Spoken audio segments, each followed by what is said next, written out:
আজকের এই মাহফিলের শ্রদ্ধাভাজন সভাপতি, মঞ্চ উপবিষ্ট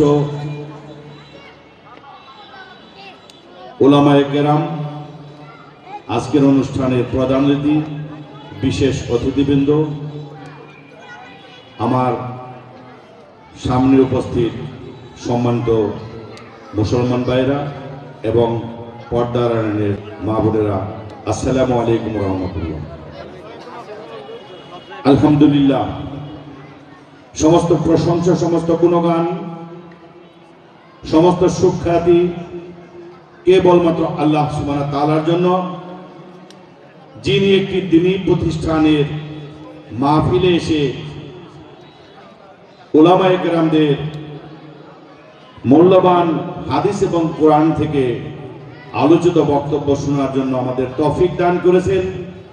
এই জন্য আমরা আল্লাহ সুবহানাহু ওয়া তাআলার শুকরিয়া আদায় করি, সকলে বলি আলহামদুলিল্লাহ। লাখ কোটি সালাম ও দরুদ সরওয়ারে কায়নাত, তাজদারে মদিনা, সাইয়্যিদুল মুরসালিন, খাতামুন নাবিয়িন, রাহমাতুল লিল আলামিন হযরত মুহাম্মদ মুস্তাফা সাল্লাল্লাহু আলাইহি ওয়াসাল্লামের প্রতি। আসলে ধর্মীয় মাহফিলে তো আমাদের কথা বলার যোগ্যতাও নাই, অভিজ্ঞতাও নাই।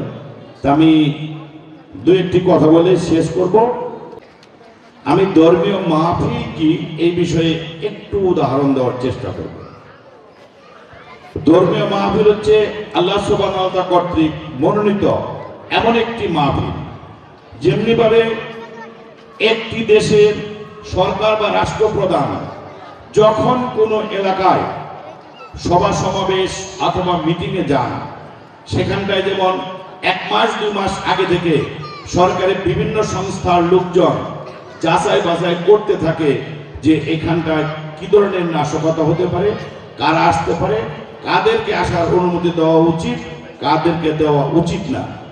তেমনি ভাবে ধর্মীয় মাহফিলগুলোতে কিন্তু আল্লাহ সুবহানাহু ওয়া তাআলা যে এখানে মাহফিলের জায়গা নির্ধারণ করেছেন, তার আগে থেকেই অনেক যাচাই বাছাই করে আল্লাহর একটি বিশেষ গ্রুপ ফেরেশতাদের দ্বারা এই স্থানটিকে পরিবেষ্টিত করে রেখেছেন, যে কারণে সকলেই কিন্তু এখানে বসতে পারবে না।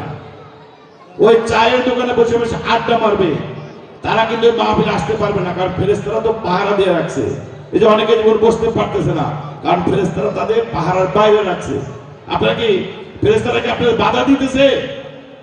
আমি যে কথা বলবো, হুজুরের প্রশ্ন পাঠাবেন, উনি যে বলছেন সঠিক কিনা, আল্লাহ সুবহানাহু ওয়া তাআলা তাদেরকে কবুল করবেন ফেরেশতাদের পরিবেষ্টিত গণ্ডের মধ্যে বসার জন্য, যাদেরকে আল্লাহ পছন্দ করেন। সেই জন্য মাহফিলে যদি জায়গা না থাকে তাহলেই কেবল আমরা দাঁড়িয়ে থাকবো। মাহফিলে যদি জায়গা থাকে, আমরা যদি দাঁড়িয়ে থাকি, এটা আল্লাহ সুবহানাহু ওয়া তাআলা পছন্দ করেন না। এই বিষয়ে হুজুরের কাছে জিজ্ঞাসা, হুজুর ফয়সালা দিবে। আরেকটি কথা বলবো কোরআন থেকে। কোরআনে সূরা দুহা নামে একটি সূরা আছে, এটা তো আপনারা জানেন। এই 8 নম্বর আয়াতে আল্লাহ সুবহানাহু ওয়া তাআলা বলেন, যারা আমার এতিমকে খাওয়ালো, পড়ালো, সন্তুষ্ট করলো, তাদের প্রতি আমি তার চেয়ে অনেক অনেক বেশি গুণ, উল্লেখ করেন কত গুণ, সন্তুষ্ট হয়ে যায়। আর এই মর্মে আল্লাহ রাসূল বলেছেন, যারা এতিম সন্তানদের নিজের পরিবারের সদস্য হিসেবে আমরা টাকা খরচ করে দিই নিজের পরিবারের জন্য, আজ মাদ্রাসায় দেই, এটা আমার পরিবার মনে করে দিলাম, নিজের পরিবারের সদস্য মনে করে তাদের খাওয়া পড়ার ব্যবস্থা করবে, তাদের জন্য জান্নাত ওয়াজিব হয়ে যাবে, আল্লাহ রাসূলের কথা। আর আগে তো বলছে সূরা দুহার 8 নম্বর আয়াতের কথা। আরেকটি কথা বলবো, আকাশের সমস্ত ফেরেশতারা একদিন চাটায় পড়েছিল। এই ওয়াজ শুনছেন কোনদিন? চাটায় আছে না, চাটায় নামা বাজার পাওয়া যায়, যেগুলোতে আবার ভাবতে পারি আমরা বেরিয়ে মনে করেন যে ধান রাখি, গোলা বানাই, মরার পরে যেগুলো কবরে দেয় চাটায়, শুনবেন এটা?